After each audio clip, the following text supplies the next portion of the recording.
अस्सलामुअलैकुम, welcome to shining stars academy. आज के लेक्चर में हम नेक्स्ट ऑर्गेनिजी सेंट्रियोल स्टडी करेंगे।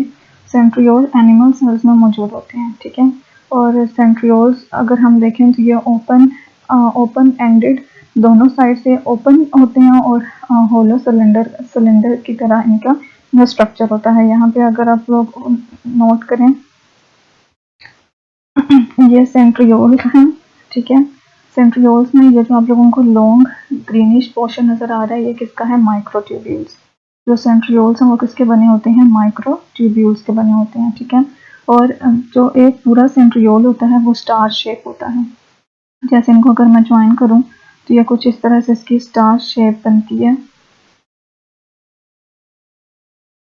ठीक है। स्टार शेप, ये स्टार शेप सारे माइक्रोट्यूब्यूल्स अरेंज हुए होते हैं। और जो सेंट्रियोल में जो माइक्रोट्यूब्यूल्स होते हैं वो ट्रिपलेट की फॉर्म में मौजूद होते हैं। मतलब माइक्रोट्यूब्यूल्स 3 आपस में इस तरह से अटैच होते हैं, जिसको हम क्या बोलते हैं? ट्रिपलेट। और इस तरह से 9 ट्रिपलेट्स माइक्रोट्यूब्यूल्स के, ठीक है। ट्रिपलेट्स कितने हैं? 9 है माइक्रोट्यूब्यूल्स के, जो स्टार शेप में अरेंज होते हैं और क्या बनाते हैं? सेंट्रियोल बनाते हैं, ठीक है। और सेंट्रियोल कहाँ पे मौजूद होते हैं? न्यूक्लियर एनवेलप के बाहर मौजूद होते हैं, ठीक है। न्यूक्लियर एनवेलप के आउटसाइड ये मौजूद होते हैं इन पेयर की शक्ल में मौजूद होते हैं। मतलब वहाँ पे हमारे पास 2 इस तरह से स्टार शेप सेंट्रियोल्स मौजूद होंगे, ठीक है। ये किससे बने हैं? माइक्रोट्यूब्यूल से बने हैं। अगर हम इनके अंदर शेप देखें तो ये दोनों साइड से ओपन एंडेड होते हैं और इनके ये सिलेंड्रिकल शेप प्रोवाइड कर रहे होते हैं। लेकिन ये सिलेंड्रिकल शेप अंदर से तो सिलेंडर होती है, लेकिन जो बाहर से इसके ये जो कॉर्नर्स होते हैं ये स्टार से रिजेंबल कर रहे होते हैं। तो ये आप लोगों का सेंट्रियोल्स का स्ट्रक्चर था। एक और इसकी डायग्राम देख लेते हैं।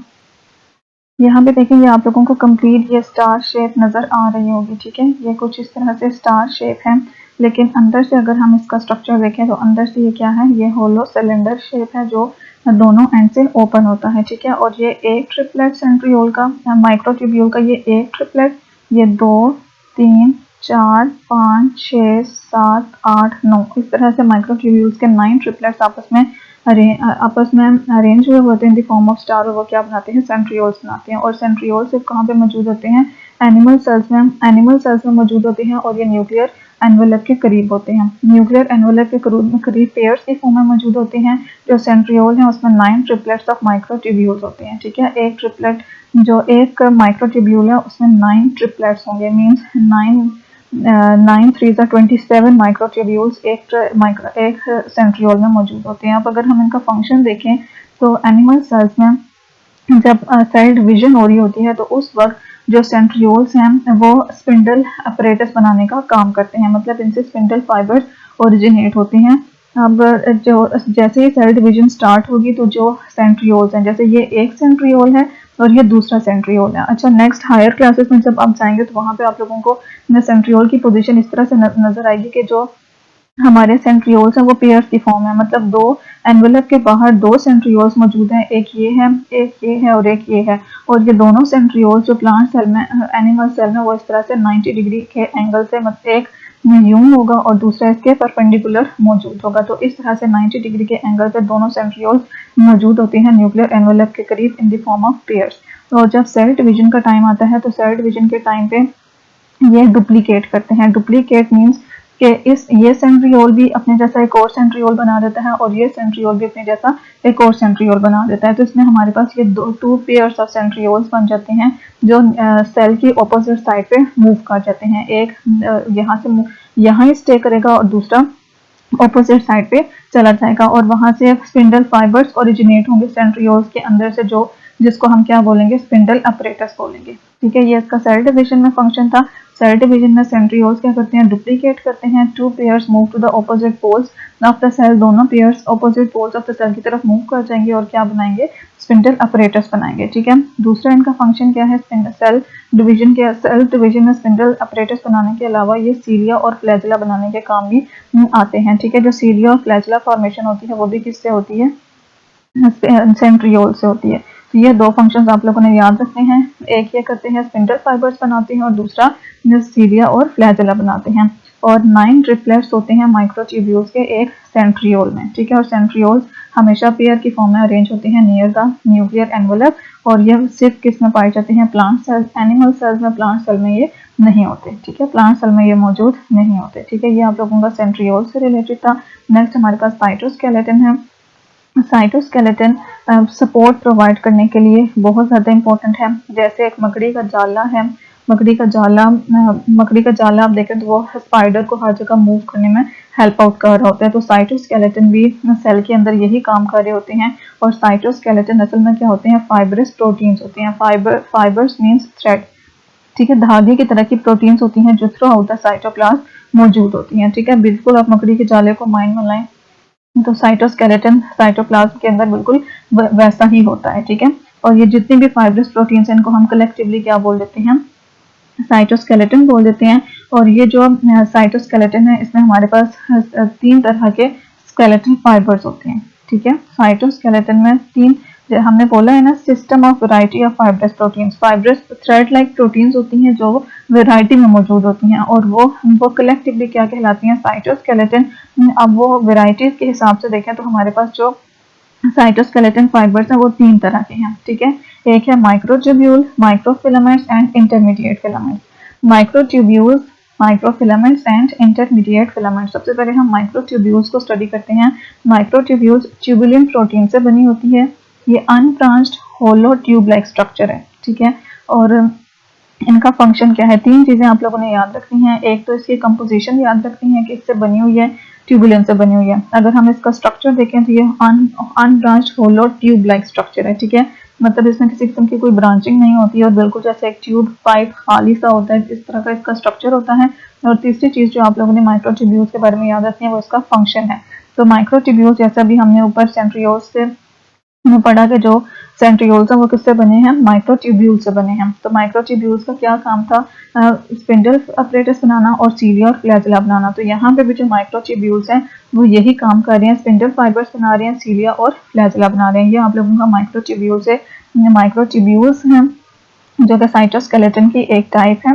और इस ये क्या है, अनब्रांच्ड होलो ट्यूब लाइक स्ट्रक्चर है। इसको डायग्राम में देखें तो माइक्रोट्यूब्यूल्स ये हैं, ये ग्रीन कलर का जो नजर आ रहा है ये पूरी आप देखें तो ये पाइप लाइन सी है जो अंदर से बिल्कुल होल है। और ये किससे बनी हुई है, ट्यूबुलिन से बनी हुई है, ठीक है। और इसका काम क्या होता है, स्पिंडल फाइबर्स बनाना, फ्लैजिला बनाना और सीलिया बनाना।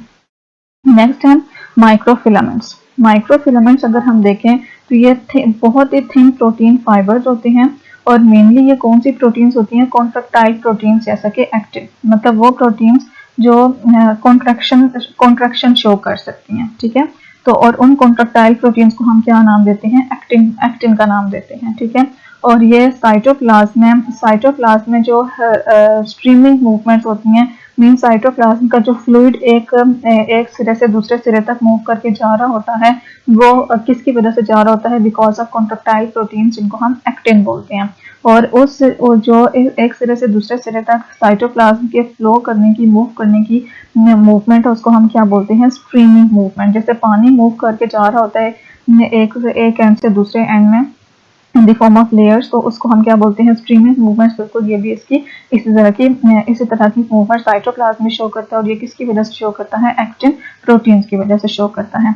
एक्टिन प्रोटीन्स यहाँ पे देखें, ये हैं आप लोगों की एक्टिन प्रोटीन्स। एक्टिन प्रोटीन्स या माइक्रोफिलामेंट्स, और ये साइटोप्लाज्म के अंदर मौजूद होती हैं जो इसको स्ट्रीमलाइन मूवमेंट प्रोवाइड करती हैं। साइटोप्लाज्म के अंदर मटेरियल्स को स्ट्रीमलाइन मूवमेंट प्रोवाइड करती हैं, ठीक है। और ओवरऑल जो सेल की मूवमेंट है, मतलब सेल ने अगर ओवरऑल एक जगह से दूसरी जगह मूव करना है तो वो भी है किसकी मदद से जाता है, because of this movement of microfilaments. और माइक्रोफिलामेंट्स में क्या होते हैं, एक्टिन प्रोटीन होती है जो सेल की मूवमेंट को, ओवरऑल सेल की मूवमेंट को रेगुलेट करती है, ठीक है। तो एक्टिन का आप लोगों ने याद रखना है। एक्टिन क्या है, वेरी थिन प्रोटीन फाइबर्स है। और इसमें कौन सी प्रोटीन होती है, कॉन्ट्रैक्टाइल प्रोटीन्स, जिसको हम क्या बोलते हैं, एक्टिन बोलते हैं, ठीक है। और इस कॉन्ट्रैक्टाइल प्रोटीन्स की वजह से इसका माइक्रोफिलामेंट का फंक्शन क्या है कि ये साइटोप्लाज्म को स्ट्रीम लाइक मूवमेंट प्रोवाइड करती है। और ओवरऑल जो सेल की मूवमेंट है वो भी किससे रेगुलेट होती है, बिकॉज ऑफ माइक्रोफिलामेंट्स। तो ये 2 फंक्शंस आप लोगों ने याद रखने हैं, ठीक है। Stream like movement of the cytoplasm and second function is overall cell movement is regulation. Cell movement regulation का काम भी कौन करता है, माइक्रोफिलामेंट्स करते हैं। इसके बाद जो हमारे थर्ड टाइप हैं वो है इंटरमीडिएट फिलामेंट्स। ठीक है, इंटरमीडिएट फिलामेंट्स अगर हम देखें तो वो माइक्रोट्यूब्यूल्स और माइक्रोफिलामेंट्स के दरमियान में एग्जिस्ट करते हैं, इस वजह से हम इन्हें क्या बोलते हैं, इंटरमीडिएट बोलते हैं। और इसमें वैरायटी ऑफ प्रोटीन्स होती हैं, ये एक प्रोटीन से नहीं बनते बल्कि इसमें बहुत सारी प्रोटीन्स मौजूद होती हैं इसकी कंपोजिशन में, जिसमें केराटिन एंड वाइमेंटिन आ जाती हैं। ठीक है, दो प्रोटीन्स का जिक्र इन्होंने किया है जो कौन कौन सी हैं, केराटिन एंड वाइमेंटिन। और ये बाकी जो फिलामेंट्स हमने देखे हैं या बाकी जो प्रोटीन फाइबर्स हमने देखे हैं वो अनब्रांच थे। ठीक है, उनमें किसी किस्म की ब्रांचिंग नहीं मौजूद थी, लेकिन इंटरमीडिएट फिलामेंट्स क्या हैं, इनमें ब्रांचिंग नेटवर्क है जो सेल के स्ट्रक्चर को मेंटेन करने में हेल्प करता है। ठीक है, एक इसका फंक्शन क्या है, ये सेल स्ट्रक्चर को मेंटेन करता है, और दूसरा इसका ये फंक्शन है कि टिश्यूज में जब बहुत सारे सेल्स आपस में इस तरह से ग्रुप फॉर्म करते हैं तो उसको हम क्या बोलते हैं, टिश्यू। तो टिश्यू में जब सेल्स एक दूसरे के साथ बाइंड करते हैं, एक दूसरे के साथ फिक्स होते हैं, वो भी किसकी मदद से होते हैं, बिकॉज ऑफ इंटरमीडिएट फिलामेंट्स। वहाँ पे भी फिक्सिंग का जो रोल प्ले करते हैं एक सेल्स को दूसरे सेल से टिश्यू बनाने के लिए, वो कौन से होते हैं, इंटरमीडिएट फिलामेंट्स होते हैं। ठीक है, ये आप लोगों का साइटोस्केलेटन से रिलेटेड था। इंटरमीडिएट फिलामेंट्स देखें यहाँ पे, ये आप लोगों के इंटरमीडिएट फिलामेंट्स हैं, ये इसका स्ट्रक्चर बताया है और ब्रांचिंग कैसे है कि ये देखें यहाँ पे ये एक स्ट्रेट आर है, इसके साथ ये ब्रांच निकली हुई है, फिर ये ब्रांच है, ये ब्रांच है। ठीक है, तो इंटरमीडिएट फिलामेंट्स क्या है, ब्रांचिंग, ये ब्रांच्ड नेटवर्क बनाते हैं और ये सेल को फिक्स शेप प्रोवाइड करते हैं, उसका स्ट्रक्चर मेंटेन करते हैं, और इन टिश्यूज ये एक सेल को दूसरे सेल से फिक्स करने का काम भी कौन करते हैं, इंटरमीडिएट फिलामेंट्स करते हैं। ठीक है, तो साइटोस्केलेटन क्या है, system of variety of fibrous proteins हैं जो साइटोप्लाज्म में मौजूद होते हैं, उसको हम कलेक्टिवली साइटोस्केलेटन बनाते हैं। 3 टाइप्स ऑफ हमारे पास स्केलेटल फाइबर्स हैं, microtubules, microfilaments and intermediates. One by one हमने इनको डिस्कस कर लिया है। सबसे पहले आपने उसकी कंपोजिशन बतानी है। ठीक है, कंपोजिशन के बाद आप लोगों ने उसका स्ट्रक्चर बताना है कि उसका स्ट्रक्चर क्या है, ब्रांच्ड है, अनब्रांच्ड है, होलो है, ट्यूब लाइक है, कैसा है, और इसके बाद उसकी आपने फंक्शन बताना है। तो ये तीनों पॉइंट्स आप लोगों ने माइंड में रख के इनको लर्न करना है। नेक्स्ट है आप लोगों का सीलिया एंड फ्लैजेला। सीलिया एंड फ्लैजेला आप लोगों ने अक्सर अगर इससे 9 से पहले अगर आप लोगों ने ये 2 ऑर्गेनिजम्स देखे हैं, जिसमें एक पैरामीशियम और पैरामीशियम आ जाता है। ठीक है, पैरामीशियम आ जाता है, क्लेमाइटोमोनास आ जाता है, तो उसमें हेयर लाइक एक्सटेंशंस होती हैं। ठीक है, कुछ ऑर्गेनिजम्स ऐसे हैं, कुछ माइक्रो ऑर्गेनिजम्स ऐसे हैं जिसमें हेयर लाइक प्रोजेक्शंस होती हैं। अच्छा, कुछ हमारे पास प्रोजेक्शंस ऐसी हैं जो हेयर लाइक होती हैं। ये यहाँ पे आप लोगों को नजर आ रहा होगा, छोटे छोटे जो हेयर लाइक स्ट्रक्चर्स होते हैं, इनको हम क्या बोलते हैं, सीलिया। लेकिन बाजू का ऐसा होता है कि एक ही सिंगल फ्लैजेला होता है और उसकी जो अपीयरेंस होती है वो वाइप लाइक होती है। एक ही सिंगल एक्सटेंशन होती है जिसकी अपीयरेंस कैसे होती है, वाइप लाइक। जैसे कोड़ा होता है, कोड़ा का नाम सुना होगा आप लोगों ने, उस तरह का ये एक ही सिंगल एलोंगेटेड होता है, जिसको हम क्या बोलते हैं, फ्लैजेला बोलते हैं। ठीक है, तो यहाँ पे इन्होंने ये दिया हुआ है, यूकैरियोटिक सेल्स में पाया जाता है, जो हेयर लाइक एक्सटेंशंस होती हैं उनको हम क्या बोलते हैं, सीलिया। ठीक है, दी यूकैरियोटिक सेल्स में extensions that look something like hair, जो हेयर की तरह की अपीयरेंस शो करती हैं वो फ्लैजेला, और जिनकी वाइप लाइक एक्सटेंशंस होती हैं वो क्या होती हैं, फ्लैजेला। ठीक है, सॉरी, जो हेयर लाइक एक्सटेंशंस होती हैं वो सीलिया, और जो वाइप लाइक एक्सटेंशंस वो क्या कहलाती हैं, फ्लैजेला कहलाती हैं। ठीक है, और सीलिया और फ्लैजेला का ऊपर हम पढ़ चुके हैं कि किससे बनते हैं, माइक्रो ट्यूब्यूल से बनते हैं। तो अगर हम इनका स्ट्रक्चर देखें सीलिया और फ्लैजेला का भी, तो इसमें क्या होते हैं, 9 पेयर्स ऑफ माइक्रो ट्यूब्यूल्स होते हैं, which is surrounded a single central pair of micro tubules. और इनके 9 pairs of microtubules star shape में साइड पे अरेंज हुए होते हैं, और बीच में 2 पेयर्स ऑफ सेंट्रियोल्स होते हैं, जो 2 पेयर्स ऑफ माइक्रोट्यूब्यूल्स होते हैं जो सेंटर में मौजूद होते हैं। ठीक है, इसका अगर यहाँ पे इसका स्ट्रक्चर देखें, ये 9 पेयर्स ऑफ माइक्रोट्यूब्यूल्स 1 2 3 4 5 6 7 8 9 जो सर्कल सराउंड जो साइड पर मौजूद होते हैं, और ये सराउंड किसको कर रहे होते हैं, a pair of microtubules located in the centre, और ये सेंट्रल माइक्रोट्यूब्यूल्स हैं। और बाहर वालों को इन्होंने क्या नाम दिया है, डाइनिन, आर्म्स, डाइनिंग आर्म्स बोला है। और ये जो ओरिजिनेट होते हैं सारे के सारे ट्यूब्यूल्स, ये क्या कहलाते हैं, बेसल बॉडी। तो बेसल बॉडी असल में किसका काम करती है, सपोर्ट का काम करती है, सीलिया और फ्लैजेला को एनकोर करने का काम करती है, सेल में उनको टाइटली बाउंड करने का काम करती है। ठीक है, तो ये आप लोगों का सीलिया और फ्लैजेला का स्ट्रक्चर था। ये यहाँ पे इन्होंने cilia and flagella are connected to basal body. Basal body उसको एंकर सपोर्ट करने का काम करती है, सीलिया और फ्लैजेला को टू द सेल। और सीलिया और फ्लैजेला का अपना फंक्शन क्या है, ये किसमें हेल्प करते हैं, मूवमेंट में हेल्प करते हैं। प्लांट बॉडी किसी भी ऑर्गेनिज्म को मूवमेंट में हेल्प करते हैं। नेक्स्ट आप लोगों का लास्ट ऑर्गेनेली है जो हमारे पास न्यूक्लियस है। जैसे हम बोलते हैं कि हमारी पूरी बॉडी में मुख्तलिफ तरह के फंक्शंस परफॉर्म हो रहे हैं, डाइजेशन है, एक्सक्रीशन है, रेस्पिरेशन है। तो ये सारे के सारे जो सिस्टम्स हैं, इनको कोई ना कोई ऐसा ऑर्गन बॉडी का ज़रूर है जो सारे सिस्टम्स को रेगुलेट कर रहा है। ठीक है, और वो जो रेगुलेटरी सेंटर है हमारी बॉडी में, वो क्या है, हमारा ब्रेन है। ब्रेन उन मैसेजेस को इंटरप्रेट करता है, जिसके बाद जो हमारी बॉडी के ऑर्गन्स हैं वो अपने अकॉर्डिंग फंक्शन करते हैं। इसी तरह जो सेल्स की जो डिफरेंट ऑर्गेनेलीज हैं जो अपना अपना फंक्शन परफॉर्म कर रही हैं, उनके फंक्शंस को भी रेगुलेट करने का काम कोई ना कोई ऑर्गेनेली, एक सेंट्रल ऑर्गेनेली जरूर कर रही है।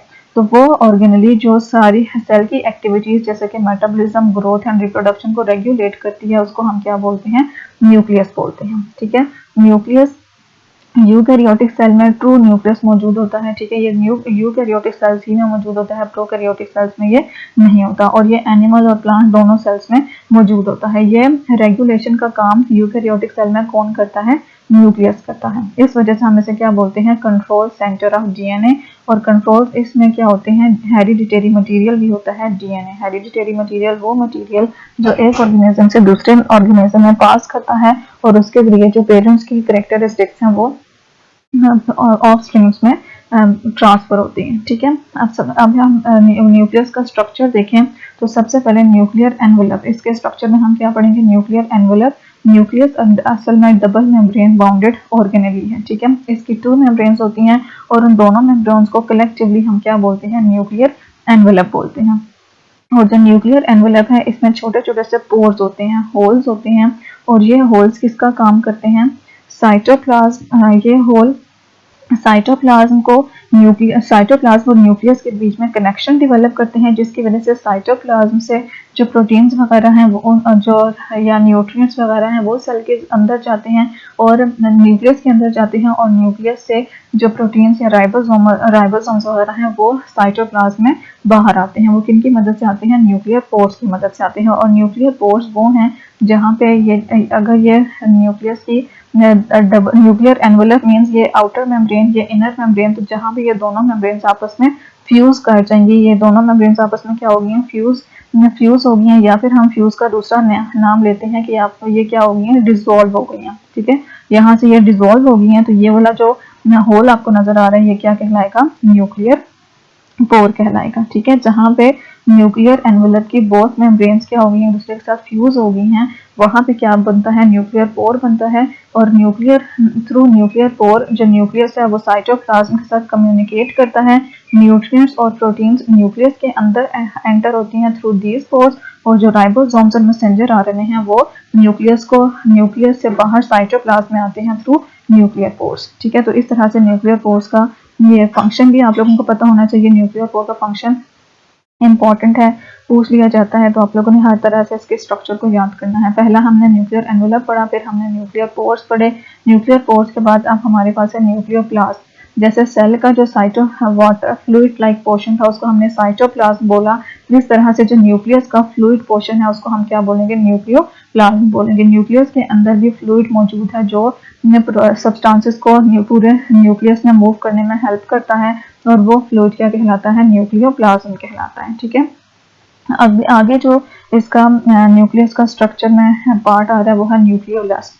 न्यूक्लियोलस में बहुत सारे राइबोसोम्स स्टोर हुए होते हैं, इस वजह से हम इसे क्या बोलते हैं, फैक्ट्री ऑफ राइबोसोम्स। न्यूक्लियोलस के अंदर राइबोसोम्स बनते हैं, और किसके जरिए से बनते हैं, राइबोसोमल आरएनए एंड प्रोटीन्स की मदद से, ठीक है, एंड प्रोटीन्स की मदद से क्या बनते हैं, राइबोसोम्स बनते हैं। और राइबोसोम्स किसके अंदर जमा होते हैं, न्यूक्लियोलस के अंदर जमा होते हैं। इस वजह से हम इसे क्या बोलते हैं, फैक्ट्री ऑफ राइबोसोम्स बोलते हैं। और राइबोसोम्स की मौजूदगी की वजह से इसका जो स्ट्रक्चर है वो, इसका जो कलर है वो क्या होता है, डार्क होता है, ठीक है। ये डार्कली स्टेन्ड स्ट्रक्चर है न्यूक्लियस के सेंटर में, जो अपने अंदर राइबोसोम्स को असेंबल किए हुए हैं। और न्यूक्लियस में राइबोसोम्स कैसे बनते हैं, जो राइबोसोमल आरएनए हैं वो राइबोसोमल आरएनए जो न्यूक्लियस के अंदर बन रहे होते हैं वो प्रोटीन्स के साथ कंबाइन करते हैं और वो क्या कहलाते हैं, वो क्या बना देते हैं, राइबोसोम्स बना देते हैं। और राइबोसोम्स के न्यूक्लियस में प्रेजेंस की वजह से इसका जो कलर होता है वो डार्क होता है, ठीक है। ये डार्कली स्टेन्ड एरिया है जो न्यूक्लियस के सेंटर में मौजूद होता है, जहाँ पे राइबोसोम्स मौजूद होते हैं। और एक और क्वेश्चन जो आप लोगों से ऑब्जेक्टिव में अक्सर पूछ लिया जाता है कि वो कौन सा न्यूक्लियस का पार्ट है जो सेल डिवीजन के दौरान डिसअपीयर हो जाता है, तो वो न्यूक्लियोलस वो पार्ट है जो सेल डिवीजन के दौरान कुछ देर के लिए डिसअपीयर हो जाता है, ठीक है। इसके अलावा जो हम न्यूक्लियस में पढ़ते हैं वो हमारे पास है क्रोमैटिन, ठीक है। हेरिडिटरी मटेरियल जो न्यूक्लियस में मौजूद होता है वो किस फॉर्म में होता है, in the form of chromatin. और क्रोमैटिन असल में क्या है, क्रोमैटिन डीएनए के फाइबर्स हैं जो हिस्टोन प्रोटीन्स के ऊपर कॉइल्ड हुए हैं। जैसे ये हिस्टोन प्रोटीन इस तरह से गोल सी होती हैं और उनके ऊपर इस तरह से डीएनए कॉइल्ड फॉर्म में मौजूद होते हैं। ये क्या जा रहा है, डीएनए इस तरह से कॉइल्ड फॉर्म में उसके ऊपर मौजूद होता है, ठीक है। और जब सेल डिवीजन हो रही होती है तो ये क्रोमैटिन कंडेंस कर जाते हैं, ठीक है। कंडेंस करने के बाद ये thread like prominent thread like structures बनाते हैं जिनको हम क्या बोलते हैं, क्रोमोसोम्स, ठीक है। सेल डिवीजन के दौरान क्रोमैटिन फाइबर्स कंडेंस करते हैं और कॉइल्ड थ्रेड लाइक स्ट्रक्चर्स बनाते हैं जिनको हम क्या बोलते हैं, क्रोमोसोम्स। और क्रोमोसोम्स ही वो बेसिक यूनिट्स हैं, हेरिडिटरी यूनिट्स हैं जो कैरेक्टरिस्टिक्स को एक जनरेशन से दूसरे जनरेशन में ट्रांसमिट करने का काम करते हैं। और अगर हम क्रोमोसोमल सेट देखें तो हर स्पीशी का, जैसे ह्यूमन है तो उसमें 46 क्रोमोसोम्स होते हैं, अपने क्रोमोसोम्स होते हैं। इसी तरह से जो हर स्पीशी है उसमें नंबर ऑफ क्रोमोसोम्स चेंज हो जाता है, मतलब हर स्पीशी का अपना यूनिक क्रोमोसोमल सेट होता है जो दूसरी स्पीशीज से डिफरेंट होता है, ठीक है। ये आप लोगों का न्यूक्लियस है। न्यूक्लियस एक अलग से ऑर्गेनेली बहुत इंपॉर्टेंट है, इसके ऊपर नोट आ सकता है। जिसके अलावा न्यूक्लियर पोर आ सकता है, न्यूक्लियर पोर का फंक्शन पूछा जा सकता है, ऑब्जेक्टिव में पूछा जा सकता है कि कौन सी ऑर्गेनेली है, कौन सा न्यूक्लियस का पार्ट है जो सेल डिवीजन में डिसअपीयर हो जाता है, तो वो आप लोगों का न्यूक्लियोलस है। इसके अलावा यहाँ से जो क्वेश्चन बन सकता है वो ये है कि क्रोमैटिन असल में क्या है, तो क्रोमैटिन डीएनए फाइबर्स हैं जो हिस्टोन प्रोटीन्स के ऊपर कॉइल्ड हुए होते हैं, ठीक है। तो ये छोटे छोटे से लाइंस आप लोगों ने इग्नोर नहीं करनी, सभी समझ के याद करनी है। नेक्स्ट है आप लोगों के पास structural advantages of animal and plant cell. Structural advantages देखें एनिमल्स और प्लांट सेल के, तो यहाँ पे जो बेसिक स्ट्रक्चरल सिमिलरिटीज हैं वो कॉमन ओरिजिन की वजह से हैं, ठीक है। जो सिमिलरिटीज हैं प्लांट्स और या किसी भी सेल की, वो किसकी वजह से हैं, कॉमन ओरिजिन की वजह से हैं, ठीक है। लेकिन उनमें वो डिफरेंट पॉइंट ऑफ व्यू से डिफरेंट हो सकते हैं। जैसे बेसिक सिमिलरिटीज अगर हम देखें तो उनका मेटाबॉलिक एक्टिविटीज, रिप्रोडक्शन, एक्सक्रीशन, ये वाली प्रॉपर्टीज उनकी सेम है, लेकिन उनका स्ट्रक्चर किसी हद तक कुछ हद तक डिफरेंट भी है। और वो डिफरेंस अगर हम मेन डिफरेंस देखें तो वो किसका है, सेल वॉल का है। सेल वॉल मेजर डिफरेंस है प्लांट और एनिमल सेल में।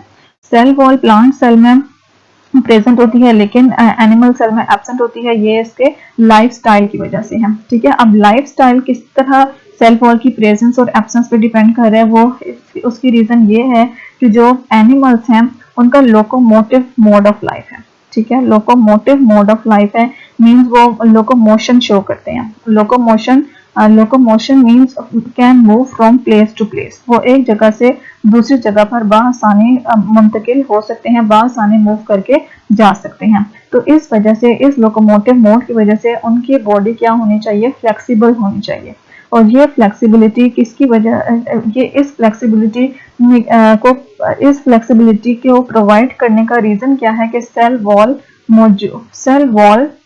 नहीं है। सेल वॉल अगर हो तो वो सेल को क्या बना देती है, रिजिड बना देती है, जिसकी वजह से सेल सेल जो है वो टर्जिट होता है और वो एक जगह से दूसरी जगह मूव करने के काबिल नहीं रहता, जैसा कि प्लांट सेल में। तो प्लांट सेल में जो सेल वॉल की मौजूदगी की वजह से वो जो पूरी प्लांट बॉडी है उसको एक खास सपोर्ट मिलती है, रिजिडिटी मिलती है, जिसकी वजह से वो फिक्स्ड स्टैंड अपराइट खड़ा रहता है जमीन के अंदर। लेकिन प्लांट्स एनिमल्स चूंकि उनकी बॉडी फ्लेक्सिबल होती है तो एक जगह से दूसरी जगह मूव कर सकते हैं। तो सेल वॉल की जो प्रेजेंस और एब्सेंस की बेसिक रीजन है वो उनका लाइफस्टाइल की वजह से है। ठीक है, अब हम प्लांट सेल के एडवांटेजेस और डिसएडवांटेजेस, फिर एनिमल सेल के एडवांटेजेस और डिसएडवांटेजेस देखते हैं। सेल वॉल हमने सेल वॉल में पढ़ा था कि जो प्राइमरी सेल वॉल है वो पेक्टिन से बनी होती है और पेक्टिन जो है वो स्टिकी मटेरियल है जो एक सेल वॉल को दूसरे सेल वॉल से फिक्स करने का, ज्वाइन करने का काम करता है। तो जो सेल वॉल, जब प्लांट सेल्स के आपस में सेल वॉल ज्वाइन हो जाती हैं तो वो एक दूसरे में सीमेंटेड हो जाती हैं, मतलब उनकी स्ट्रेंथ बहुत ज्यादा बढ़ जाती है। और ये जो स्पॉटिव स्ट्रक्चर है प्लांट का वो एज अ होल किसकी वजह से होता है? सेल वॉल की वजह से होता है। ठीक है, सपोर्टिव स्ट्रक्चर प्लांट का किसकी वजह से होता है? सेल वॉल की मौजूदगी की वजह से है। नेक्स्ट है supportive structure of animal as a whole is not dependent on cell wall. ठीक है, एनिमल का जो सपोर्टिव स्ट्रक्चर है वो सिर्फ सेल वॉल पे डिपेंडेंट नहीं है, बल्कि इसमें टिश्यूज, ऑर्गन्स और स्केलेटल सिस्टम्स हैं और वो किस तरह से सेल के अंदर अरेंज हुए हैं, उनकी जो पूरी की पूरी प्लांट बॉडी है उसकी सपोर्ट उनकी कलेक्टिव अरेंजमेंट पर डिपेंड करती है। ठीक है, किसकी अरेंजमेंट पर डिपेंड करती है? Collective arrangement and organisation of tissues, organs and skeletal systems. ठीक है, नेक्स्ट है जो ट्रांसपोर्ट चैनल्स हैं प्लांट्स में, जैसे कि जाइलम और फ्लोएम हैं। ये ट्रांसपोर्ट चैनल्स हैं जो फूड और वाटर को प्लांट की एक पार्ट से दूसरे प्लांट तक लेकर जाने का काम करते हैं। ये जो ट्रांसपोर्ट चैनल्स हैं ये भी किसकी वजह से हैं? सेल वॉल की वजह से। सेल वॉल इनको रिजिडिटी प्रोवाइड करती है। अगर सेल वॉल मौजूद नहीं होगा तो सेल्स जो है वो आपस में कोलैप्स कर जाएंगे, जिसकी वजह से पूरा इनका जो ट्रांसपोर्ट सिस्टम है वो डिस्ट्रॉय हो जाएगा। ठीक है, एनिमल सेल्स में सेल वॉल मौजूद नहीं है। यहाँ पे हमारे पास स्पेशल मैकेनिज्म यूज होते हैं फ्लूइड, न्यूट्रिएंट्स और गैसेस के ट्रांसपोर्ट के लिए। ठीक है, डिफरेंट स्ट्रक्चर्स और मैकेनिज्म्स हम यूज करते हैं एनिमल सेल्स में। जो रिजिड, अच्छा नेक्स्ट प्लांट सेल में क्या है कि जो रिजिड वॉल है प्लांट सेल की वो इसको ऑस्मोटिक स्ट्रेस विदस्टैंड करने में हेल्प करती हैं कि जो सेल वॉल्स हैं वो प्लांट सेल अगर टर्जिट हो जाए तो जो सेल वॉल्स हैं वो उसको बियर कर सकती हैं। ठीक है, उसको बर्दाश्त कर सकती हैं। और दूसरा ये कि जो प्लांट सेल है वो इस रिजिडिटी के बायस के क्योंकि प्लांट की सेल वॉल उसे इस काबिल बनाती है कि वो अपने ऊपर प्रेशर को बर्दाश्त कर सके, तो वो उसमें एबिलिटी है कि वो मैक्सिमम वाटर अपने अंदर स्टोर कर सकता है। प्लांट में एक ही बड़ा सा वैक्यूल होता है जिसमें लॉट ऑफ वाटर स्टोर हुआ होता है और वो जब वैक्यूल बहुत ज्यादा फिल हो जाता है वाटर से तो वो क्या एक्सर्ट करता है? प्रेशर एक्सर्ट करता है वॉल के ऊपर और वो इन टर्न कौन बियर करता है? Cell wall. और वो सेल वॉल जो है वो उस स्ट्रेस को विदस्टैंड करती है, जिसकी वजह से वो प्लांट सेल को रिजिडिटी प्रोवाइड करती है। लेकिन एनिमल सेल इस तरह का कोई जो ऑस्मोटिक प्रेशर है वो बर्दाश्त नहीं कर सकते और ना ही लार्ज अमाउंट ऑफ वाटर अपने अंदर स्टोर कर सकते हैं। Plant cell can become turgid, which allows plant parts to maintain structure and stay upright. ठीक है, प्लांट सेल क्या हो सकते हैं? टर्जिड, जिसकी वजह से जो प्लांट्स हैं वो अपना स्ट्रक्चर मेंटेन रखते हैं और वो सीधे खड़े रहते हैं, स्टे अपराइट। और एनिमल सेल्स हैं ये टर्जिड नहीं हो सकते और टर्जिडिटी की वजह से बॉडी को सपोर्ट भी प्रोवाइड नहीं कर सकते। इनको जो बॉडी की सपोर्ट प्रोवाइड करने वाला फंक्शन है वो टोटली प्लांट सेल से डिफरेंट है। प्लांट सेल एक जगह से दूसरी जगह मूव नहीं कर पाते क्योंकि किसकी वजह, इसकी रीजन क्या है कि इनमें सेल वॉल मौजूद होती है और सेल वॉल इनको क्या प्रोवाइड करती है? रिजिडिटी प्रोवाइड करती है सेल को। और इस रिजिडनेस की वजह से प्लांट्स जो हैं वो प्लेस टू प्लेस मूव नहीं कर पाते। लेकिन जो एनिमल्स हैं, अच्छा ये बहुत ज्यादा इंपॉर्टेंट क्वेश्चन है कि why animals can move from place to place but plants can not. तो इसमें मेन रीजन ही ये सेल वॉल की रीजन है कि प्लांट सेल में सेल वॉल मौजूद होती है जो उसको रिजिडनेस प्रोवाइड करती है, जिसकी वजह से वो प्लेस टू प्लेस मूव नहीं कर पाते। लेकिन एनिमल सेल्स में सेल वॉल नहीं होती, इस वजह से वो फ्लेक्सिबल होते हैं। एनिमल सेल्स भी मूव कर सकते हैं और एनिमल सेल्स मूव करते हैं, मतलब सेलुलर लेवल पे भी वो एक जगह से दूसरी जगह मूव कर सकते हैं। इसके अलावा ओवरऑल जो एनिमल की प्लांट बॉडी है वो भी प्लेस टू प्लेस मूव कर एनिमल्स को लोकोमोशन, एनिमल्स ज्यादातर क्यों मूव करते हैं? To suitable environmental conditions, to find shelter, better feeding fields, मतलब अपने पनाहगाह ढूंढने के लिए मूव करते हैं। ऐसी फील्ड्स में, मतलब ऐसे इलाकों में जाते हैं जहां उन्हें पता है कि यहाँ पे हमारे लिए खुराक मौजूद है और अपॉर्चुनिटीज फॉर रिप्रोडक्शन, और अगर उन्होंने रिप्रोडक्शन भी करनी हो तो फिर वो अपने जो अपना पार्टनर है वहां तक भी उसे मूव करने की अपॉर्चुनिटी मिलती है due to the lack of cell wall. ठीक है, नेक्स्ट, अच्छा, रिजिड स्ट्रक्चर की वजह से जो प्लांट सेल्स हैं वो फास्टर रेट पे रिप्रोड्यूस नहीं कर सकते, मतलब उसमें सेल डिवीजन बहुत ज्यादा स्लो होती हैं। लेकिन एनिमल सेल्स जो हैं वो रिप्रोड्यूस और डिवाइड करते हैं एट अ फास्टर रेट, उसमें जो सेल डिवीजन होती है वो फास्ट होती है और वो रिप्रोड्यूस भी करते हैं एट अ फास्टर रेट। तो ये इनके सेल स्ट्रक्चर की बेस पे उनके कुछ एडवांटेजेस और डिसएडवांटेजेस थे। ठीक है, नेक्स्ट है सेल स्पेशलाइजेशन, बहुत इंपॉर्टेंट टॉपिक है। सेल स्पेशलाइजेशन या सेल डिफरेंशिएशन क्या चीज है? तो अब हमने देखा है कि जो पूरी की पूरी एनिमल बॉडी है वो मिलियन ट्रिलियन ऑफ सेल से मिलकर बनी है। अब पूरी बॉडी में जो हमने बोला है, पूरी बॉडी बनी तो सेल से है, लेकिन सेल बाद में यूनाइट हुए हैं और जो सेम रिलेटेड सेल से जिनका फंक्शन एक दूसरे से रिजेंबल करता था वो उन सारों ने ग्रुपिंग की और उन्होंने बना दिया टिश्यू। अब जो एक सेल फंक्शन परफॉर्म कर रहा था, अब वो फंक्शन कौन परफॉर्म कर रहे हैं? टिश्यू परफॉर्म कर रहे हैं। फिर टिश्यू से बने, मतलब मुख्तलिफ टिश्यूज कंबाइन किए जिनके फंक्शन एक दूसरे से रिलेट कर रहे थे, जैसे डाइजेस्टिव सिस्टम में जो भी टिश्यूज पार्ट ले रहे हैं वो जब टिश्यूज आपस में कंबाइन किए तो उन्होंने क्या बना दिया? ऑर्गन। ठीक है, फिर पूरे ऑर्गन्स मिले और क्या बना? ऑर्गन सिस्टम बना, और बहुत सारे ऑर्गन सिस्टम मिले और क्या बना? पूरा का पूरा ऑर्गेनिज्म बना। तो इस तरह से जो मल्टी सेलुलर ऑर्गेनिजम्स हैं उसमें एक सेल बॉडी के पूरे फंक्शंस परफॉर्म नहीं कर पाता। इस वजह से जितने भी सेल्स हैं जो माइटोसिस के जरिए प्रोड्यूस होते हैं उनमें कुछ मॉडिफिकेशंस होती हैं, कुछ ऐसी चेंजेस होती हैं जो उन्हें एक स्पेसिफिक फंक्शन परफॉर्म करने के काबिल बना देती हैं। और ये वाला प्रोसेस क्या कहलाता है? डिफरेंशिएशन कहलाता है। मतलब जब सेल्स डिवाइड होते हैं एट दैट टाइम वो एक जैसे होते हैं, लेकिन बाद में उनमें किसी किस्म की कोई चेंजेस होती हैं और उन चेंजेस के बाद हर सेल अपना एक स्पेसिफिक फंक्शन परफॉर्म करने के काबिल हो जाता है और इस प्रोसेस को हम क्या बोलते हैं? डिफरेंशिएशन बोलते हैं। ठीक है, मल्टीसेलुलर ऑर्गेनिजम्स में cells are specialised to perform their specific roles. Daughter cells जो माइटोसिस से बनते हैं उनमें चेंजेस प्रोड्यूस होती हैं इन अ प्रोसेस जिसको हम क्या बोलते हैं? डिफरेंशिएशन।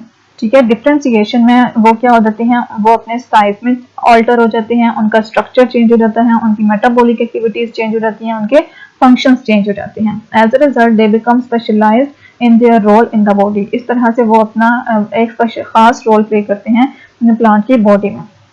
कुछ एग्जाम्पल जो स्पेशलाइज्ड सेल्स की हैं वो हमारे पास यहाँ पे नीचे दी हुई हैं। Epidermal cells, AP means outer. ठीक है, हर प्लांट बॉडी या एनिमल बॉडी का जो सबसे जो उसकी स्किन टाइप या आउटर लेयर बना रही होती है उसकी बॉडी की, वो क्या कहलाती है? एपिडर्मल कहलाती है। ठीक है, एपिडर्मल जो प्लांट सेल में होती हैं वो क्या काम करती हैं? प्रोटेक्टिव कवरिंग देती हैं रूट को, स्टेम को और लीव्स को। ठीक है, प्रोटेक्शन का। एपिडर्मल चूंकि सबसे आउटर मोस्ट लेयर है तो इसका सबसे बड़ा फंक्शन ही क्या होगा कि ये प्रोटेक्शन प्रोवाइड करेगा, मतलब एनवायरनमेंट में होने वाली किसी भी चेंज से उसको रेजिस्टेंस प्रोवाइड करेगा, उसको प्रोटेक्शन प्रोवाइड करेगा। तो रूट्स की, स्टेम्स की, लीव्स की जो प्रोटेक्टिव कवरिंग है वो किससे बनी होती है? एपिडर्मल सेल से बनी होती है। एपिडर्मल सेल्स जो हैं वो फ्लैटेंड होते हैं। ठीक है, बिल्कुल प्लेन फ्लैट होते हैं और पैक्ड होते हैं tightly form a continuous layer outer layer of the plant body. और जैसे ये क्या है? एपिडर्मल सेल्स हैं, इस तरह से ये एक दूसरे से टाइटली पैक्ड होते हैं और प्लांट की आउटर मोस्ट लेयर बना रहे होते हैं। ठीक है, epidermal cells having some additional role are modified accordingly. इसी तरह एपिडर्मल सेल्स जो कुछ एडिशनल रोल्स प्ले करते हैं, जैसे रूट हेयर्स कहाँ से मॉडिफाई होते हैं? एपिडर्मल लेयर से मॉडिफाई होते हैं। Guard layers, epidermal guard cells जो हैं वो भी एपिडर्मल लेयर से मॉडिफाई हो रहे होते हैं।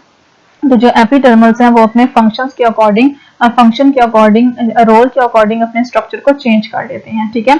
एपिडर्मल सेल्स जो एडिशनल रोल प्ले करते हैं वो उसी लिहाज से मॉडिफाई हुए होते हैं। जैसे रूट हेयर सेल्स हैं जो प्लांट वाटर एब्जॉर्ब करते हैं प्लांट के लिए और मिनरल एब्जॉर्ब करते हैं फ्रॉम द सॉइल, और जो गार्ड सेल्स आफ्टर लीव्स हैं जो रेगुलेट करते हैं opening and closing of stomata. ये क्या है, modified form of epidermal cells ही हैं जो आउटर लेयर पर मौजूद होती हैं एनिमल या प्लांट बॉडी की। और ये किसका काम करते हैं, ज्यादातर एपिडर्मल सेल्स प्रोटेक्शन का काम करते हैं, लेकिन इनके फंक्शंस और एडिशनल रोल के अकॉर्डिंग मॉडिफाई हुए होते हैं। जैसे रूट हेयर्स वाटर एब्जॉर्प्शन का काम करता है तो वो भी एपिडर्मल सेल्स, लेकिन वो किसका काम कर रहा है, रूट वाटर एब्जॉर्प्शन और मिनरल एब्जॉर्प्शन का काम कर रहा है। और जो गार्ड सेल्स हैं ये opening and closing of stomata में हेल्प कर रहे हैं। अब इसमें ये जो ग्रीन कलर की आप लोगों को बीन शेप नजर आ रही है क्या है, गार्ड सेल्स हैं, और इसमें ये जो सेंटर में ओपनिंग है लाइट ग्रीन कलर की ये क्या है, स्टोमेटा है।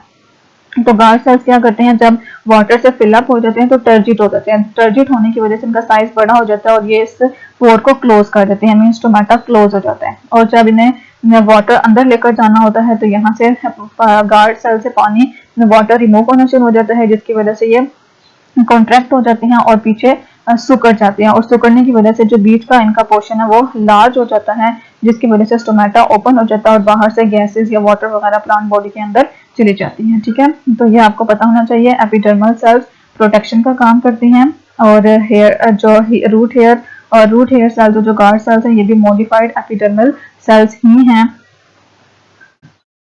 नेक्स्ट है मेसोफिल सेल्स। मेसोफिल सेल्स क्या है, अब ये सारे हम प्लांट सेल्स की, ये जो एपिडर्मल सेल्स और मेसोफिल सेल्स हैं ये दोनों हम प्लांट सेल्स की बात कर रहे हैं। मेसोफिल सेल्स क्या है, फोटोसिंथेटिक सेल्स हैं। फोटोसिंथेटिक सेल्स क्यों हैं, क्योंकि इसमें क्लोरोप्लास्ट मौजूद होता है, और क्लोरोप्लास्ट में क्लोरोफिल और दूसरे फोटोसिंथेटिक पिगमेंट्स मौजूद होते हैं जो फोटोसिंथेसिस में हेल्प करते हैं। इस वजह से हम मेसोफिल सेल्स को क्या बोलते हैं, मेसोफिल सेल्स को फोटोसिंथेटिक सेल्स बोलते हैं, ठीक है। ये प्रेजेंट होते हैं इन लीव्स, ठीक है। ज्यादातर ये लीव्स में या green parts of the plant है वहां पे मौजूद होते हैं। इसमें लार्ज नंबर ऑफ क्लोरोप्लास्ट है। क्लोरोप्लास्ट हमने पढ़ी थी वो प्लांट्स ऑर्गेनिली प्लास्टिड्स हैं। प्लास्टिड्स में आगे 3 टाइप्स हैं जिसमें क्लोरोप्लास्ट, क्रोमोप्लास्ट और ल्यूकोप्लास्ट आते हैं। तो क्लोरोप्लास्ट भी एक प्लास्टिड ही की टाइप है।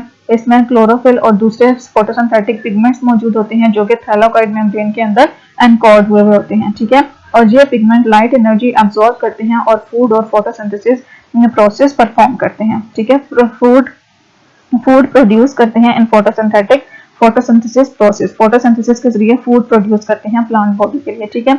अब यहाँ पे मेसोफिल सेल्स हमारे पास 2 तरह के होते हैं, एक है पेलिसेड मेसोफिल और दूसरे क्या है, स्पॉन्जी मेसोफिल।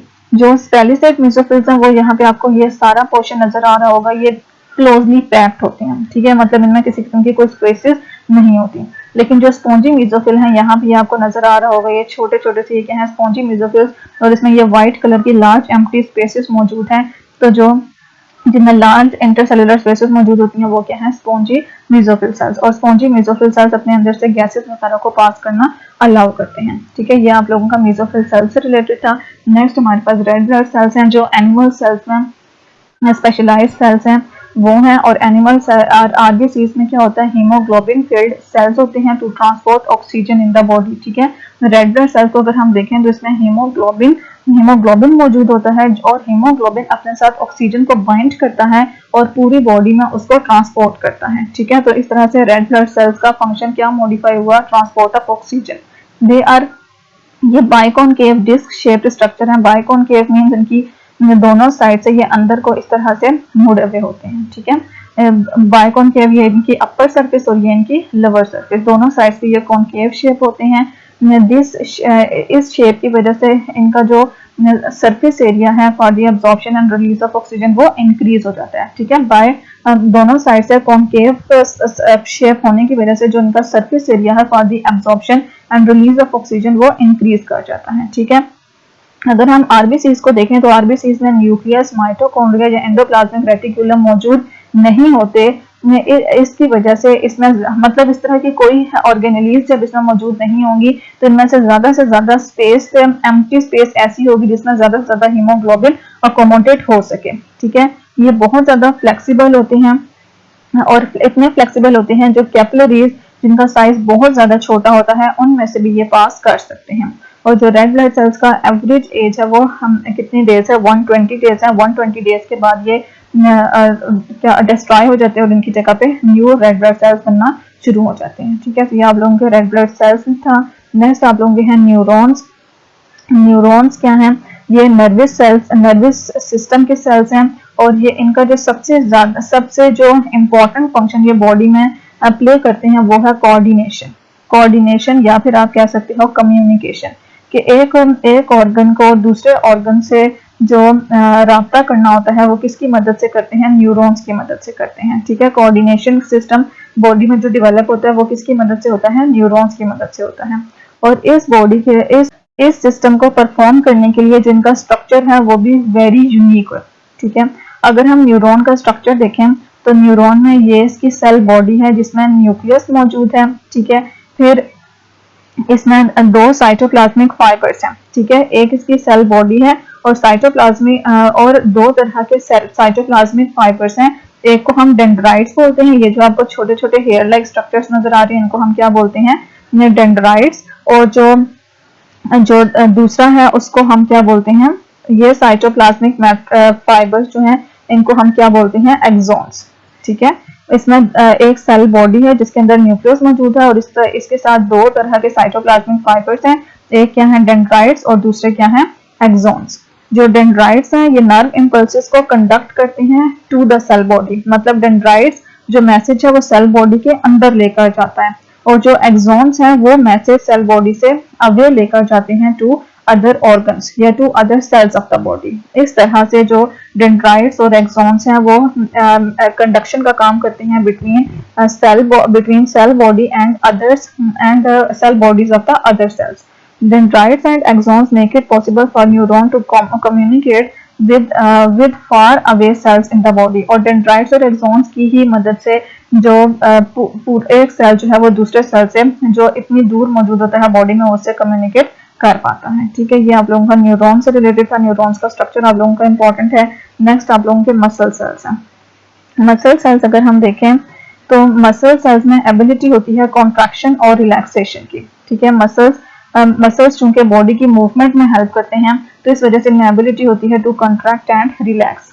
जैसे ब्रीथिंग मूवमेंट है, लोकोमोशन मूवमेंट है, हार्ट पंपिंग की मूवमेंट है, change in size of eye pupil, जो हमारी आई प्यूपल्स हैं, आंखों का बंद होना खुलना, और इसके अलावा जो हमारी गट की पेरिस्टोलिटिक कंट्रक्शंस हैं, कॉन्ट्रैक्शंस हैं कि जो फूड ने डाइजेस्टिव सिस्टम में मूव करना होता है वो सारों का सारा या हमारी स्पीच मूवमेंट्स है, बोलने की जो हमारी जो आवाज निकलने का प्रोसेस है वो सारा का सारा किससे रिलेट करता है, मसल्स की कॉन्ट्रैक्शन से रिलेट करता है। To produce contraction muscle cells have elongated shape and are filled with actin and its associated contractile proteins. ठीक है, और ये वाला फंक्शन परफॉर्म करने के लिए, कॉन्ट्रैक्शन का फंक्शन परफॉर्म करने के लिए जो भी मसल्स हैं उनकी शेप्स क्या होती हैं, इलोंगेटेड होती हैं और वो एक्टिन प्रोटीन से फिल्ड हुए हुए होते हैं। ठीक है, और एक्टिन प्रोटीन क्या है, एक कॉन्ट्रैक्टाइल प्रोटीन्स है जो एक सेल से दूसरे सेल में एक सेल को दूसरे सेल में कॉन्ट्रैक्शन डेवलप करने का काम करते हैं। ठीक है, इस तरह से जितनी भी हमारी बॉडी की मूवमेंट उनको कौन रेगुलेट करता है, मसल्स रेगुलेट करता है। और मसल्स में ये फंक्शन किसकी वजह से होता है, due to the presence of actin protein, जो कि एक तरह की कॉन्ट्रैक्टाइल प्रोटीन है जो उसको कॉन्ट्रैक्शन में हेल्प करती है। नेक्स्ट हमारे पास है लिवर सेल्स, बहुत ये भी इंपॉर्टेंट है।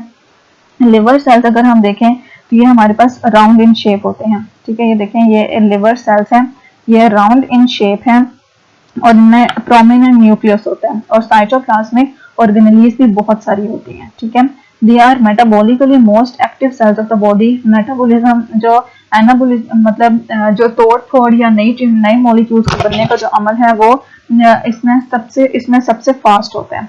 ठीक है, और जो लिवर के फंक्शंस हैं, अब जो मैं लाइंस पढ़ने जा रही हूँ आप लोगों के लिए बहुत ज्यादा इंपॉर्टेंट है। जो लिवर फंक्शन परफॉर्म करता है वो क्या है, storage of glycogen, iron and some vitamins. ठीक है, ग्लाइकोजन अपने अंदर स्टोर करता है, आयरन और विटामिन्स वगैरह को स्टोर करता है। ये टॉक्सिक सब्सटेंसेस को डिटॉक्सिफाई करता है। ठीक है, उनका जो हार्मफुल जो उनका इफेक्ट है उसको रिड्यूस करता है।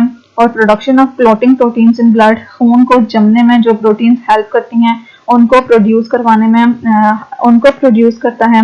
और recycling of old red blood sales, वहाँ हमने बोला है कि जो रेड ब्लड सेल्स का लाइफ स्पैन है वो जस्ट 120 डेज है। तो इस 120 डेज के बाद उन्हें किसी न किसी तरह से रिसाइकल होना होता है। तो वो कहाँ पे आते हैं, लिवर में आते हैं, जहाँ पे उनकी रिसाइकलिंग होती है और नए रेड ब्लड सेल्स बनते हैं। ठीक है, ये आप लोगों का सेल डिफरेंशिएशन या सेल स्पेशलाइजेशन से रिलेटेड था। अब हमारे पास जो टॉपिक है वो है डिवीजन ऑफ लेबर।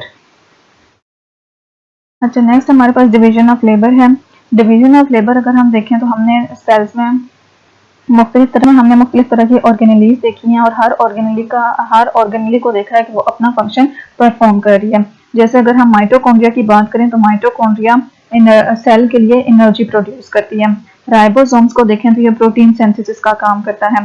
क्लोरोप्लास्ट को देखें तो क्योंकि इसमें क्लोरोफिल मौजूद होता है तो ये लाइट को यूज करके प्लांट बॉडी के लिए ऑर्गेनिक फूड या फूड मैन्युफैक्चर करती है। ठीक है, तो लाइफ की पूरी किसी भी ऑर्गेनिज्म के प्रॉपर सर्वाइवल के लिए जो ऑर्गेनेलीज हैं उनको अपना स्पेसिफाइड फंक्शन परफॉर्म करना पड़ता है। ठीक है, जब भी कोई ऑर्गेनेली अपना स्पेसिफाइड फंक्शन परफॉर्म कर रही होती है जो उसे असाइन किया जाए वो क्या कहलाता है, डिवीजन ऑफ लेबर कहलाता है। ठीक है, डिवीजन ऑफ लेबर की डेफिनेशन क्या है, the performance of given function by different organelles के, या फिर हम कह सकते हैं the division of assigned function to a specific organelle के, जो स्पेसिफिक ऑर्गेनेली को उसका फंक्शन असाइन किया गया है जब वो फंक्शन परफॉर्म करती है उस फंक्शन की परफॉर्मेंस क्या कहलाती है, डिवीजन ऑफ लेबर कहलाता है। ठीक है, सेल को अगर हम देखें तो सेल हमारे पास बेसिक यूनिट ऑफ लाइफ है जो हम पीछे भी पढ़ चुके हैं। एक ही सेल रेस्पायर करता है, उसमें से जो वो न्यूट्रिएंट्स को अपटेक करता है, साइज में ग्रो करता है, रिप्रोड्यूस करता है और मूवमेंट शो करता है। मतलब अगर हम सेल लेवल पे देखें तो ये जितनी भी एक्टिविटीज होती हैं वो within a single cell हो रही होती हैं। एक यूनिसेलुलर ऑर्गेनिज्म जो सिंगल सेल से बना होता है उसमें सारे लाइफ प्रोसेसेस इंडिपेंडेंटली उस सेल एक सिंगल सेल परफॉर्म कर रहा होता है। ठीक है, यूनिसेलुलर ऑर्गेनिज्म में एक सेल लाइफ को सस्टेन करने के लिए सारे प्रोसेसेस और फंक्शंस परफॉर्म कर रहा होता है। लेकिन मल्टी सेलुलर में देखें तो जो मिलियंस और ट्रिलियंस ऑफ सेल्स हैं वो इंडिपेंडेंटली इतने सारे टास्क एक ही साथ परफॉर्म नहीं कर पाता। इस वजह से वह उसमें हर सेल को एक स्पेशल एक सम रोल दे दिया गया है और इस वजह से उस सेल को रोल दे दिया गया है और सेम रोल वाले सेल्स को एक ग्रुप में इकट्ठा कर दिया। मतलब जिनका सेम फंक्शन था, जैसे जिन सेल्स का डाइजेस्टिव सिस्टम से रिलेटेड फंक्शन है उनको एक ग्रुप अप कर दिया और उस ग्रुप को क्या बोल दिया, टिश्यू बोल दिया। ठीक है, a group of cells performing same function is called tissue. ठीक है, वो ग्रुप ऑफ सेल्स जो सेम फंक्शन परफॉर्म करते हैं उसको हम क्या बोलते हैं, टिश्यू। इसका क्वेश्चन आ सकता है why there is a need of division of labour in multicellular organisms. तो चूंकि multicellular organisms millions and trillions of cell से मिलकर बनी होती है तो ये उसके लिए मुमकिन नहीं कि वो सारे लाइफ के जो प्रोसेसेस हैं वो इंडिपेंडेंटली परफॉर्म कर पाए। इस वजह से सेल्स को ग्रुप में अरेंज कर दिया जाता है to perform the given role, ताकि वो एक खास रोल प्ले करें और इस ग्रुप ऑफ सेल्स जो एक सेम फंक्शन परफॉर्म कर रहे होते हैं उनको हम क्या बोलते हैं, टिश्यूज बोलते हैं। ठीक है, अब वो सेल्स जो जाइगोट से ओरिजिनेट होते हैं change their cell lines and differentiate into unique structure suitable for their roles. मतलब उनकी जर्म लाइंस चेंज हो जाती हैं। जाइगोट जब एक जो जिससे पूरा ऑर्गेनिज्म डेवलप होना होता है, जो एक सिंगल सेल है उसमें मुख्तलिफ तरह की जर्म लेयर्स होती हैं। ठीक है, सेल्स की लाइंस होती हैं और हर सेल लाइन से एक स्पेसिफिक फंक्शन के जो सेल्स हैं वो प्रोड्यूस हो रहे होते हैं। ठीक है, और जो स्पेसिफिक स्ट्रक्चर की वजह से अपना स्पेशलाइज्ड फंक्शन परफॉर्म करते हैं। जैसे मसल सेल्स हैं तो वो इलोंगेटेड हैं, जो बॉडी में कॉन्ट्रैक्शन की मूवमेंट्स डेवलप करते हैं। ठीक है, न्यूरॉन्स हैं तो वो साइटोप्लाज्मिक फैब्रिक्स हैं, साइटोप्लाज्मिक फाइबर्स हैं जो मैसेज की कंडक्शन का काम करते हैं। ठीक है, मसल सेल्स किसका काम कर रहे हैं, कॉन्ट्रैक्शन और बॉडी मूवमेंट में हेल्प कर रहे हैं, और जो न्यूरॉन्स हैं ये साइटोप्लाज्मिक फाइबर्स हैं और ये मैसेज की कंडक्शन का काम कर रहे हैं। तो हम ये नहीं कह सकते कि मसल्स का काम न्यूरॉन्स कर लें और न्यूरॉन्स का काम मसल्स कर लें, तो ये कभी भी अपना फंक्शन एक्सचेंज नहीं कर सकते। ठीक है, muscles and neurons can not exchange their function. Similarly RBCs जो ट्रांसपोर्ट ऑफ ऑक्सीजन का काम करते हैं और जो बोन टिश्यूज जो मैकेनिकल सपोर्ट प्रोवाइड करते हैं। ठीक है, आरबीसीज का क्या काम है, ऑक्सीजन ट्रांसपोर्ट करने का काम है हीमोग्लोबिन की मौजूदगी की वजह से, और बोन सेल्स का क्या काम है कि ये हमें सपोर्ट प्रोवाइड करता है। तो हम ये नहीं कह सकते आरबीसीज का काम बोन टिश्यू कर ले और बोन टिश्यूज का काम आरबीसीज कर ले। इस जो उनको फंक्शंस असाइन हुए हैं वो अपने अपने फंक्शंस परफॉर्म करेंगे, ठीक है। प्लांट सेल्स में मेसोफिल सेल्स अपना फूड प्रिपेयर कर सकते हैं by the process of photosynthesis, और फ्लोएम का क्या काम होता है कि जो फूड मेसोफिल सेल्स तैयार कर रहे हैं उनको पूरी बॉडी में वो डिस्ट्रीब्यूट करता है। फ्लोएम का क्या काम होता है, पूरी बॉडी में फूड को डिस्ट्रीब्यूट करने का काम इन द प्लांट बॉडी कौन करता है, फ्लोएम करता है। फ्लोएम का फंक्शन आप लोगों ने याद रखना है, जो फूड ट्रांसपोर्टेशन का काम है वो फ्लोएम करता है, और जो वाटर ट्रांसपोर्टेशन का काम है वो जाइलम करता है। तो इस तरह से जो मल्टीसेलुलर ऑर्गेनिजम्स हैं उस तरह उसमें हर ग्रुप ऑफ टिश्यूज को एक स्पेसिफिक फंक्शन पर दिया गया है, जिसको हम बोलते हैं डिवीजन ऑफ लेबर, क्योंकि एक सेल पूरी लाइफ के प्रोसेसेस इंडिपेंडेंटली। नेक्स्ट है हमारे पास लास्ट टॉपिक है स्टेम सेल्स, ठीक है। हमारी बॉडी में अगर हम देखें, ह्यूमन बॉडी में 220 टाइप्स ऑफ सेल्स जो हैं वो आइडेंटिफाई किए गए हैं कि इंसानी बॉडी में 220 टाइप्स ऑफ सेल्स मौजूद होते हैं। अब हर सेल जो है वो साइज, शेप और रोल में वेरी करता है, ठीक है। हर सेल की साइज चेंज है, शेप चेंज है और उसका फंक्शन भी डिफरेंट है, ठीक है। These all types of cells have a common origin. जितने भी सेल्स हैं वो एक किसी कॉमन ओरिजिन से ओरिजिनेट हुए हैं। हम यही कहते हैं कि सेल्स जितने भी बनते हैं वो एक ही ओरिजिन से बनते हैं, लेकिन बनने के बाद उनके रोल्स और structure according to function modify कर दिए जाते हैं, ठीक है। All these types of cells have a common origin. They are developed from a single cell. ठीक है, सारे सेल्स एक ही सेल से डेवलप होती हैं और वो सेल क्या कहलाता है, जाइगोट कहलाता है, ठीक है। वो सेल क्या कहलाता है, जाइगोट। जाइगोट एक सिंगल सेल है जिसमें माइटोटिकली डिवाइड करता है और large number of sales produce करता है, और वो सेल साइज, शेप और रोल में वेरी करते हैं, ठीक है। वो सेल जिससे दूसरे टाइप्स ऑफ सेल्स प्रोड्यूस होती हैं वो क्या कहलाता है, स्टेम सेल। इट मीन्स के जाइगोट हमारा क्या है, स्टेम सेल है, जिससे दूसरे बहुत सारे जो सेल्स हैं वो प्रोड्यूस हो रहे हैं। अच्छा, इसमें जो जाइगोट क्या है, बेसिक स्टेम सेल है, जिसमें एबिलिटी होती है कि वो मुख्तलिफ तरह के सेल्स जो ऑर्गेनिजम्स को चाहिए वो all kinds of sales produce कर सके, ठीक है। जाइगोट क्या है, स्टेम सेल्स क्या है, तो ये आप लोगों ने इनकी डेफिनेशन याद रखनी है। स्टेम सेल्स क्या होते हैं, स्टेम सेल्स वो सेल्स हैं जिनकी मदद से other types of sales body में प्रोड्यूस होते हैं, और जाइगोट एक बेसिक स्टेम सेल है जिसमें एबिलिटी है to produce all kinds of cell and of an organism, कि वो सारे तरह के ऑर्गेनिज्म के सेल्स प्रोड्यूस कर सकें। सेक्सुअली रिप्रोड्यूसिंग ऑर्गेनिज्म में जो लाइफ स्टार्ट होती है वो कहाँ से होती है, जाइगोट से, ठीक है। जैसे ही डेवलपमेंट प्रोग्रेस करती है तो जो जाइगोट के सेल्स हैं और जो जाइगोट के अंदर डिफरेंट सेल लाइंस डेवलप होती हैं, और हर सेल लाइंस के अपने स्टेम सेल्स होते हैं, ठीक है। हर सेल लाइंस के अपने स्टेम सेल्स होते हैं और उन स्टेम सेल्स से ब्रेन, लिवर और अदर बॉडी टिश्यूज प्रोड्यूस होते हैं। मतलब हर स्टेम सेल रिस्पॉन्सिबल होता है कि कौन सा stem cell brain cells produce करेगा, कौन सा जो है वो लिवर सेल्स प्रोड्यूस करेगा। इस तरह से वो हर सेल लाइन स्पेशलाइज्ड होती है, ठीक है। स्टेम सेल्स जब बनते हैं तो वो खुद से डिफरेंशिएट नहीं हो सकते, वो क्या रहते हैं, अनस्पेशलाइज्ड ही रहते हैं, ठीक है। जितने भी हमारे पास डॉटर सेल्स बनेंगे by division of stem cell, उनमें कैपेसिटी होती है to remain unspecialised stem cell. Stem cells खुद से डिफरेंशिएट नहीं होते, वो अनस्पेशलाइज्ड ही हैं, ठीक है। और नॉट स्टेम सेल्स ऐसे सेल्स हैं that are undifferentiated and are unspecialised. Undifferentiated होते हैं और अनस्पेशलाइज्ड होते हैं। लेकिन स्टेम सेल से जो बनने वाले डॉटर सेल्स हैं उनमें एबिलिटी होती है, जो डॉटर सेल्स हैं उनमें एबिलिटी होती है कि वो खुद को क्या कर सकें, या तो डिफरेंशिएट कर सकें रोल के अकॉर्डिंग, या फिर अनस्पेशलाइज्ड फॉर्म में ही मौजूद रहें, ठीक है। जो डॉटर सेल्स प्रोड्यूस होते हैं by the division of stem cells, उनमें कैपेसिटी होती है to remain unspecialised stem cell, या वो कोई फंक्शन ना परफॉर्म करें, इसी तरह से अनस्पेशलाइज्ड सेल फॉर्म में मौजूद हों, या फिर वो डिफरेंशिएट हो जाए into mature cells of some tissue, या फिर वो मैच्योर हो जाएं और डिफरेंशिएट हो जाएं, अपना एक रोल डेवलप कर लें जो खास टिश्यूज के साथ मिलकर वो परफॉर्म कर पाएं। सो स्टेम सेल्स डिवाइड करते हैं खुद से ही रिन्यू हो जाते हैं, और जो डॉटर सेल्स हैं वो डिफरेंशिएट होते हैं इनटू डिस्टिंक्ट सेल टाइप्स, ठीक है। स्टेम सेल्स जस्ट क्या करते हैं, डिवाइड करते हैं, और डिवाइड करने के बाद डॉटर सेल्स हैं, और डॉटर सेल्स में एबिलिटी है या तो वो अनस्पेशलाइज्ड रहें या फिर वो अपने किसी रोल के अकॉर्डिंग खुद को डिफरेंशिएट कर लें, ठीक है।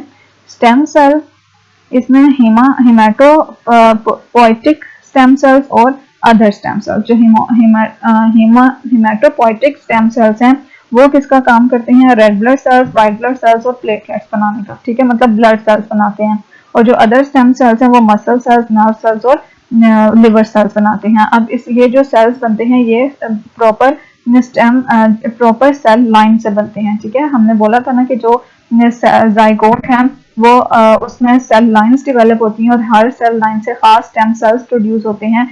तो जो खास सेल लाइंस हैं उसमें दो तरह के स्टेम सेल्स यहाँ पे प्रोड्यूस हो रहे हैं, हिमाटोपोइटिक स्टेम सेल्स और अदर स्टेम सेल्स। जो हिमाटोपोइटिक स्टेम सेल्स हैं वो ब्लड सेल्स बनाते हैं, और अदर स्टेम सेल्स बॉडी के दूसरे सेल्स बनाते हैं, जैसे मसल सेल्स, नर्व सेल्स और लिवर सेल्स, ठीक है। This was all about unit number 3 the cell of biology. उम्मीद करती हूँ आपको लेक्चर अच्छा लगा होगा। अगर अच्छा लगा है तो प्लीज़ कमेंट्स में मुझे सजेशन ज़रूर दीजिएगा, इम्प्रूव करने की भी मुझे ट्रिक्स बताइएगा। और अब लेक्चर अच्छा लगा है तो प्लीज़ लाइक, शेयर और सब्सक्राइब करना ना भूलिएगा। दुआओं में याद रखिएगा, अपना ख्याल रखिएगा, अपना से ज़्यादा दूसरों का। जज़ाकल्लाह। अल्लाह हाफ़िज़।